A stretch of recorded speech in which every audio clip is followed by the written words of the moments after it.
Друзья, у нас произошла небольшая неприятность, которая потенциально может быть очень большой неприятностью.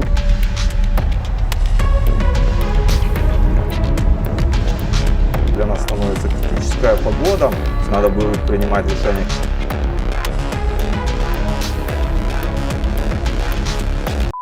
Друзья, всем привет, с вами капитан Максим, вы на канале Макс Мастер. И это будет рассказ, довольно долгий рассказ про переход через 2 океана. Да, тот самый переход из Коломбо, Шри-Ланка, аж до Нью-Йорка, Соединенные Штаты Америки, соответственно. Еще раз, с вами капитан Максим, усаживайтесь поудобней, мы будем начинать этот выпуск, полный вперед, поехали!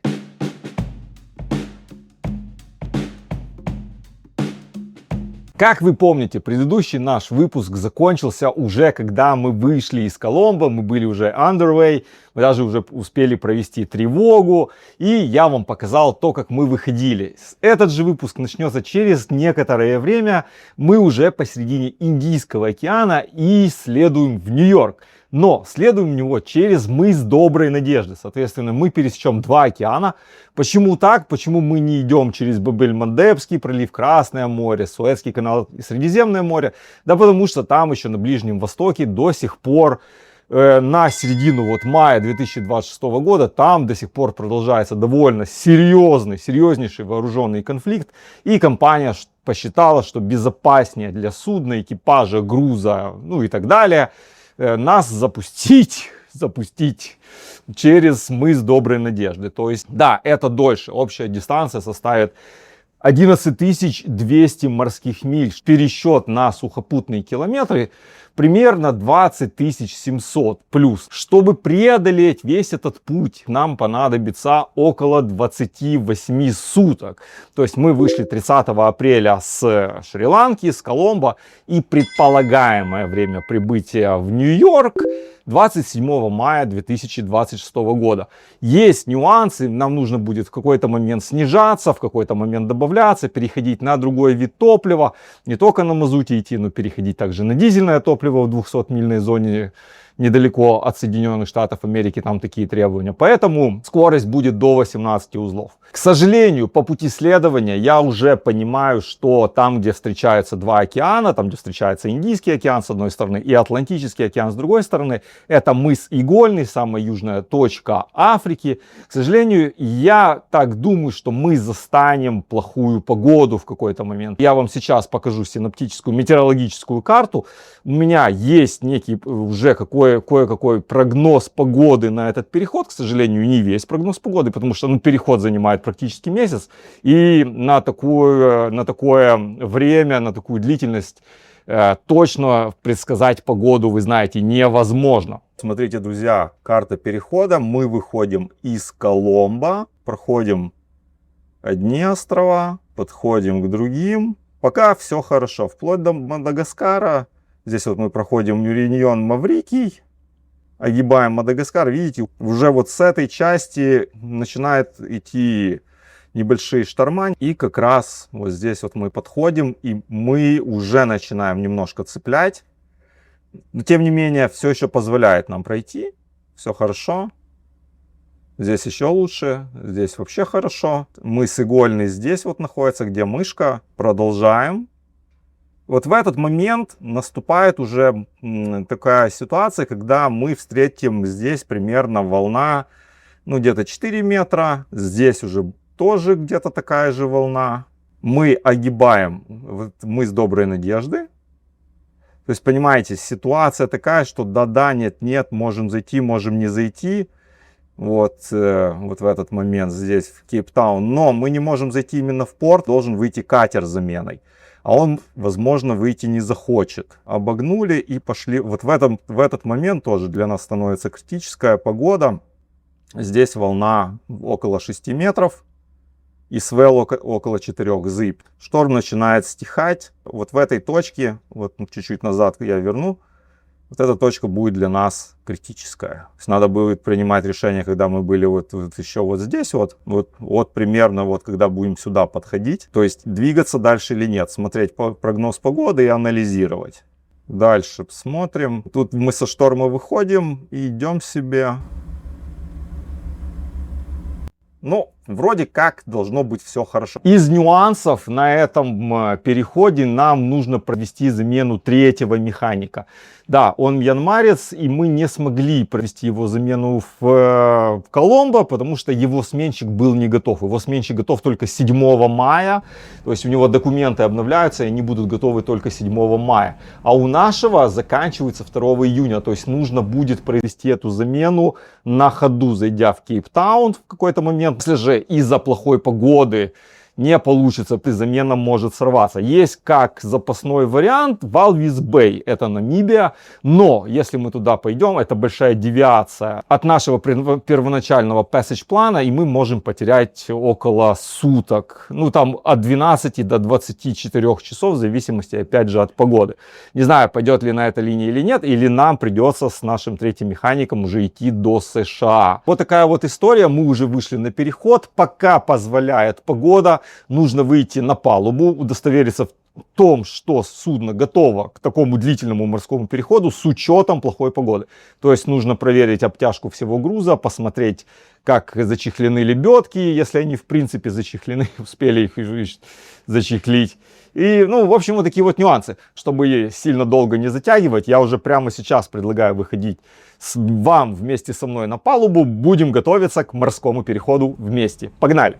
Мы выходим на обход.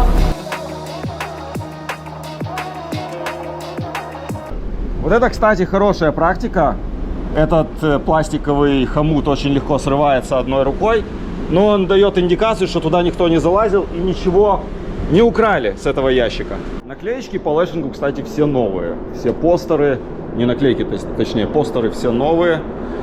То есть тут вообще без проблем, без претензий. Маркировка по комингсам, по крышкам, все есть. Вот CC я бы обновил. Кто знает, что такое CC, напишите мне в комментариях. Интересно, почитайте. Тут у нас даже контейнер не стоит. Видите, место под контейнер есть. Твислок, а контейнера нет. То есть мы не полностью явно груженные. Вот еще, кстати, место для лэшинга. Вот эти твислоки тоже не здесь должны быть, а в ящиках. Вентиляция вся работает, вся крутится. Уже проверено. Носовая Mooring Station сейчас в море. Уже на океаническом переходе, 2-й день. Третий можно даже сказать. Лебедки до сих пор не в чехлах. Это надо исправлять, пока не наступила плохая погода. Надо их зачехлять. Опять же вопрос по неубранному креплению для ящиков. Видите, штанги лежат, талрипы лежат, еще талрипы, а стойки пустые. Это тут должно быть, а эти, скорее всего, здесь. Коротенькие стоечки для них. Сейчас вообще как бы весь крепежный материал использован для крепления как раз контейнеров, потому что мы полностью загружены. Но то, что валяется, должно быть на местах. Мы сейчас поднялись оттуда. С мейндека. Тут Navigation Light, вот эта коробка, внутри которого он находится. Видно, что работал гидробластер, но почему-то дальше им не стали заниматься. Вот это вот следы работы гидробластера. Что у нас внутри? Тут ржавчина. Наш навигационный огонь. Ящик внутри ржавый, крашен не той краской. Тут непонятно какая. Тут коричневая, но это ржавчина, скорее всего. Здесь вообще какое-то синее все.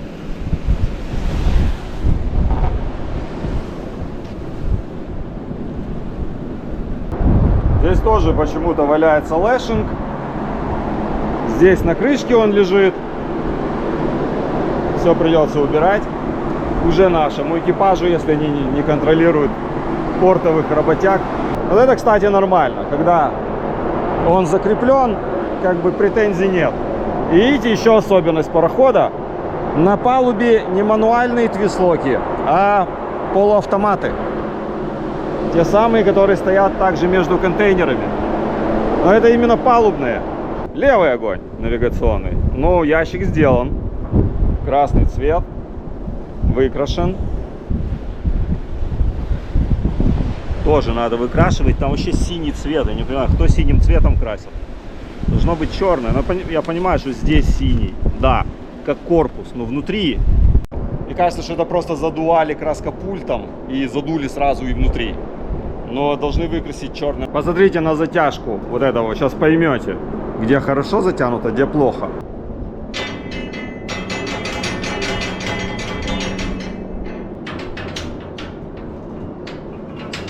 Мы в море, и это не закрепленный груз.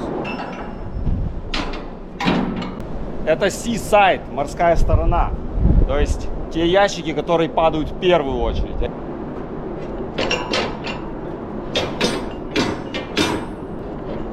Здесь закреплено. О, намертво. С места не двигается. Большие проблемы с крепежом. Очень много незатянутых ящиков. Посмотрите на это количество лэшинга.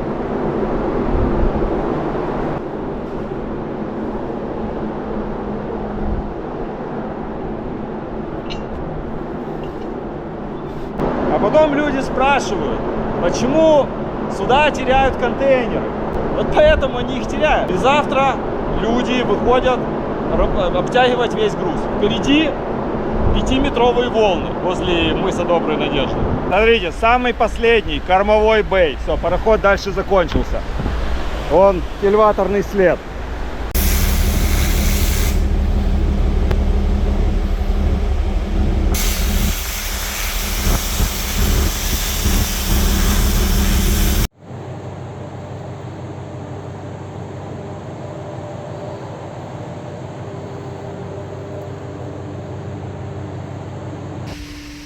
Немножко, по-моему, подзамерзло что-то. Льдина такая намерзшая, блин. Капец. Пацаны сегодня установили вот это вот магнитный держатель для двери. Для этой дверь на камбус.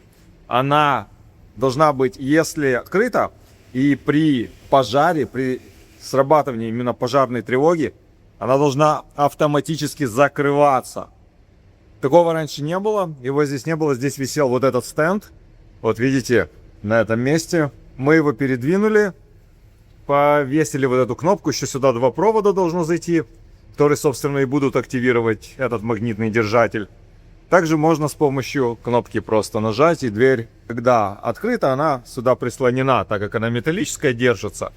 И при сигнализации пожарной срабатывания она будет автоматически закрываться.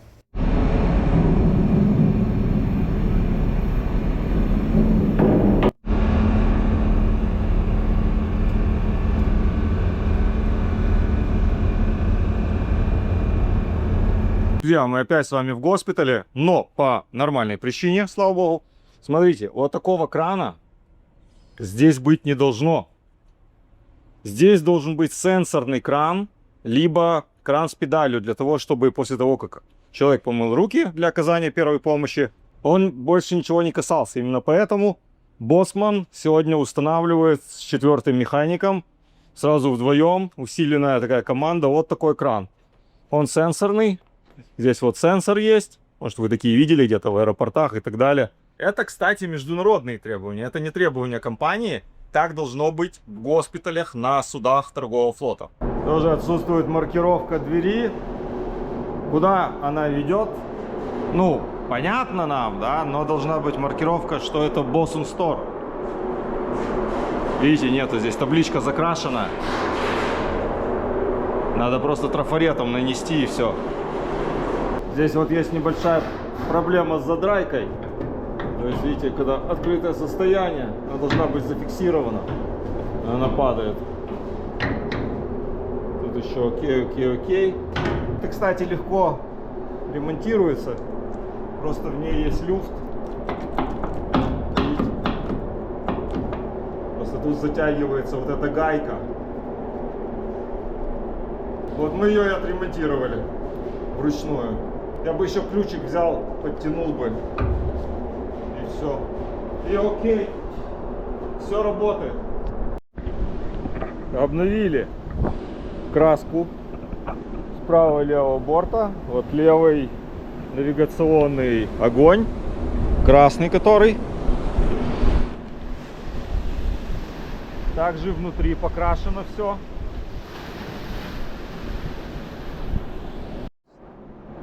Третий помощник отмаркировал спрей-систему в трюмах. Наклеечки специальные, имовские, зеленого цвета. Ящик для навигационного огня тоже покрасили, обновили. Ну и внутри обновили краску.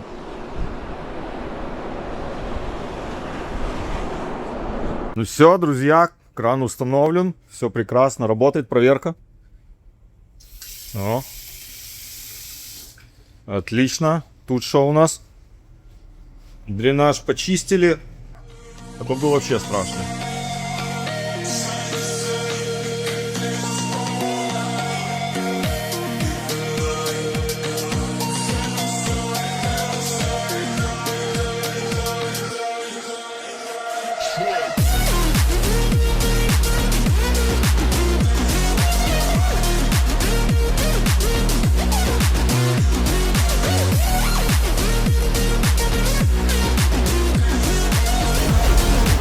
Тимбилдинг.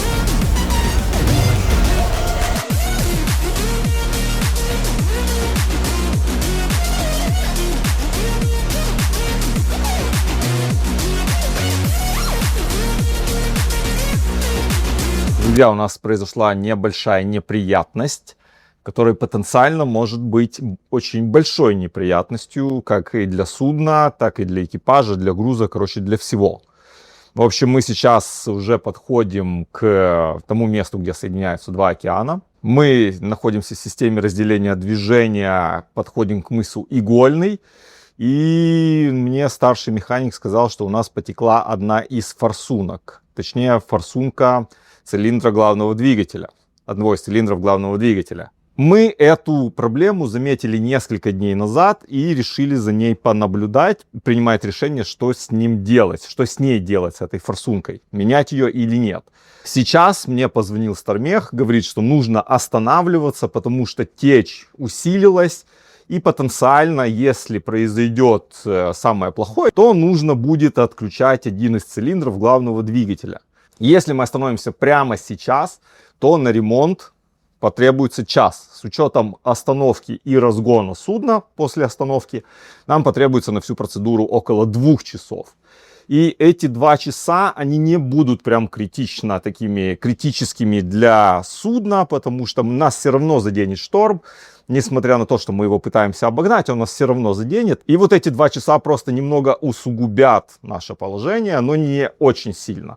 Если же не произвести ремонт сейчас, то потенциально мы можем лишиться одного из цилиндров в самый неподходящий момент, именно уже во время шторма. Это приведет к еще большей потере скорости в ситуации, когда она нам критически важна. Поэтому, взвесив все за и против, обсудив все, естественно, со старшим механиком, было принято решение останавливаться сейчас, терять 2 часа, но потом уже продолжать с нормальной форсункой и не переживать, что она нас подведет в самый неподходящий момент.